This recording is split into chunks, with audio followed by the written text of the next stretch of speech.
Aí pelos fundos, tá? No final do corredor tem uma porta. Lá tem uma escada que dá pros fundos do hotel. Ando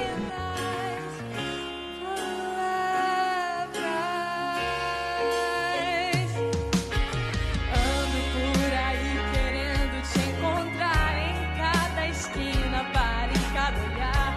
Deixa a tristeza então sem seu lugar. Bom, Aline, primeiro, obrigada por aceitar o nosso convite aqui. Eu que agradeço. Faz tempo que a gente está tentando conversar com você, a gente, né, conciliar aí as nossas agendas.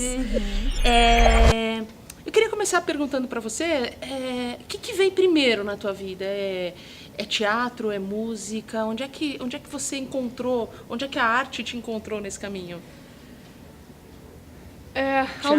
Há um tempo atrás eu responderia essa pergunta dizendo que a música é mais o meu lugar, a minha coisa, Porque eu acho que realmente quando eu tô tocando, quando eu tô no palco cantando ou tocando, eu me sinto tão completa, assim, que o teatro às vezes me deixa... Eu me sinto muita vontade atuando também, mas é diferente a sensação, sabe? Mas eu tenho vindo numa pegada tão diferente de me ver como profissional que eu acho que as coisas estão se complementando de uma forma tão linda. E assim, o que vem primeiro, assim, não sei muito bem o que vem primeiro, que minha mãe é atriz, meu pai é comunicador de rádio, então eu meio que nasci nesse negócio. Então eu acho que a minha primeira peça, eu tava na barriga da minha mãe, inclusive, né? Que eu fiz meu primeiro espetáculo de teatro com 10 anos. Que foi... Nossa, começou tudo muito cedo, né? E muito cedo, muito cedo.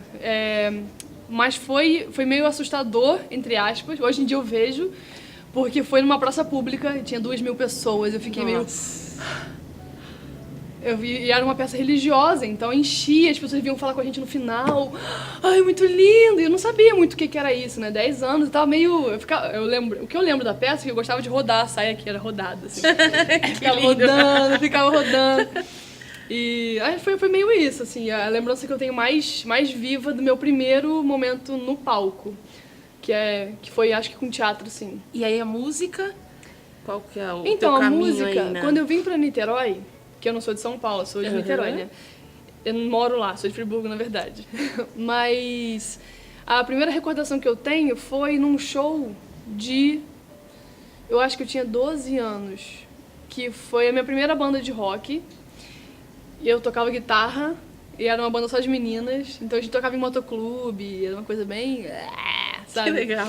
E a primeira recordação que eu tenho de música profissionalmente, assim, que contrataram a minha banda pra tocar, sabe? E a arte pra você, ela pensando nesse momento que a gente vive hoje, pensando nesse contexto social que a gente vive hoje, como é que se vê porque você está na arte, a arte está em você pela tua narrativa aí desde sempre, né? Como é que você vê a arte nesse lugar, nesse diálogo com a sociedade mesmo, Cara, essa pergunta é o meu momento atual, especificamente. Eu tô me formando em psicologia. Eu estou no último ano de psicologia e minha monografia fala exatamente sobre a arte como instrumento de inserção, sabe? Um instrumento de modificação, de ferramenta mesmo, sabe? Para que a gente consiga acessar lugares que não são fáceis de acessar sem ela, assim. E eu acho que é isso, cara. Eu acho que a arte atravessa você de um jeito que te toca em lugares que você não tem ideia e é capaz de tocar as pessoas em lugares que elas também não fazem ideia, que você não fazia ideia que seria capaz de tocar elas, sabe? Eu acho que esse encontro é uma parada que acontece de uma forma muito sutil através da arte e as pessoas não percebem. É quase é água, né? Que vai passando assim e vai tomando os espaços, né? esse potencial, e é um potencial de transformação gigantesco. Talvez por isso também a gente tenha tanta resistência, né, em momentos determinados a ela, né, tantos lugares de embate, a propostas artísticas, né? Sim, eu acho que quando a gente olha uma proposta artística, todos nós temos um pé atrás de alguma forma, porque eu acho que a gente vê que aquilo vai ser muito fundo pra gente, sabe? A gente fala, cara, isso vai tocar num lugar que eu não vou saber lidar, sabe? Eu acho que inconscientemente a gente acaba tendo esse pensamento sem saber um pouco, e eu acho que o medo também de como vai tocar as pessoas, o que as pessoas vão responder em relação a isso, Que a arte tem esse potencial, né? Você sabe como começa, mas você nunca sabe como termina. Lindo isso. E sobre os desafios do campo para você, né? No teu caminho, quais os desafios que você encontra né, no momento, no trilhar esse caminho aí, os seus caminhos, que olhando para a sua prática de artista, para as suas propostas de produção, para os seus projetos, quais são esses embates, esses desafios que você encontra? Cara, eu acho que o principal desafio para a cultura de forma geral é a grana, porque a gente encontra uma barreira assim que é muito difícil você conseguir dinheiro para fazer um projeto teu que não tenha um nome conhecido, ou que você não esteja fazendo Shakespeare, ou que você não esteja fazendo Brecht, sabe? Se for uma parada tua, autoral, você não consegue entrada, não consegue patrocínio, não consegue pauta, é muito difícil. Você precisa conhecer pessoas, você precisa fazer essa rede, esse campo e tal, que é bom porque a gente vai criando essa rede de uma certa forma, a gente está se fortalecendo. Uhum. Mas, acho que é o maior... dolorido, né? É a maior dificuldade, porque toca em lugares... Que assim, a arte é uma parada que você dá 100% verdadeiro seu. Então, quando a pessoa diz não quero pagar por isso, você fica... Cara... Mas isso é tão verdadeiro, saca? Então é muito dolorido. É muito dolorido além de tudo, sabe? Além de ser muito difícil financeiramente, é muito dolorido, porque... É uma parada muito sua. Ele tá dizendo que a sua verdade não é boa pra ele vender. Você fala, não, é verdade. Eu acho que esse é o maior. E as políticas públicas, elas acabam reforçando essas dificuldades ao invés de né, as políticas de cultura, ao invés de abrir esses caminhos, né? Sim. E cada vez mais fortalece essa coisa da rede. Uhum. Que a gente, assim, as CIAs pequenas dão as mãos e estão indo com força total contra uma corrente, né? Mas quando você precisa de uma rede num órgão público, fica muito difícil entrar, e, sabe? E aí a galera não consegue se carregar junto, porque ou entra um ou não entra ninguém, sabe?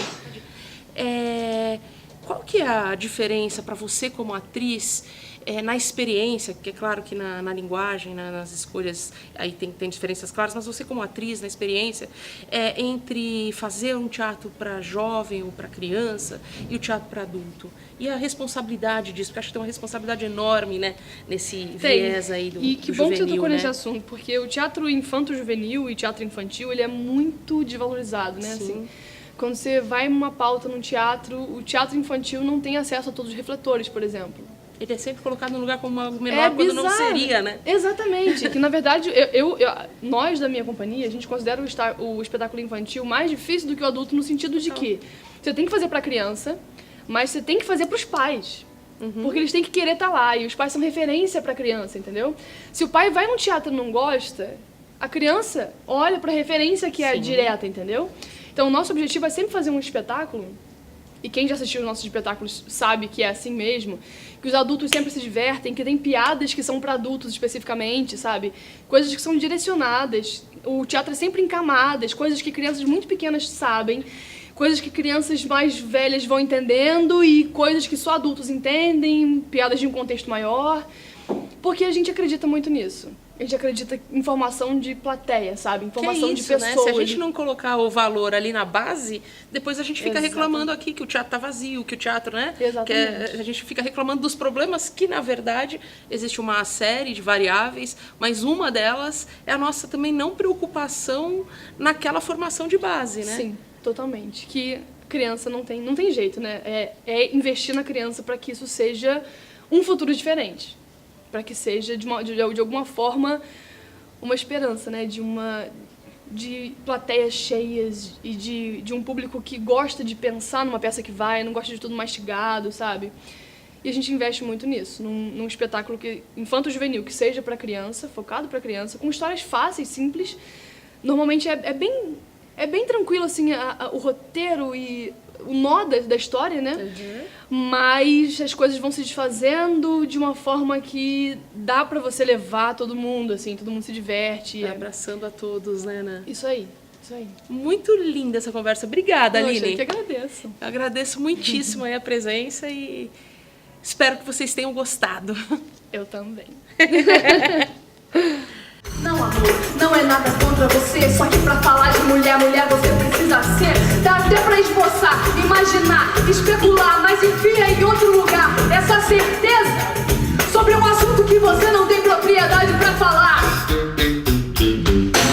Porque pela minha goela não vai mais passar. Lembrei daquela piada sobre a força que Deus pode te dar. No final é a paciência que se pede, né? Mas não sem tanta primeira. Pode mandar, agora nos restos.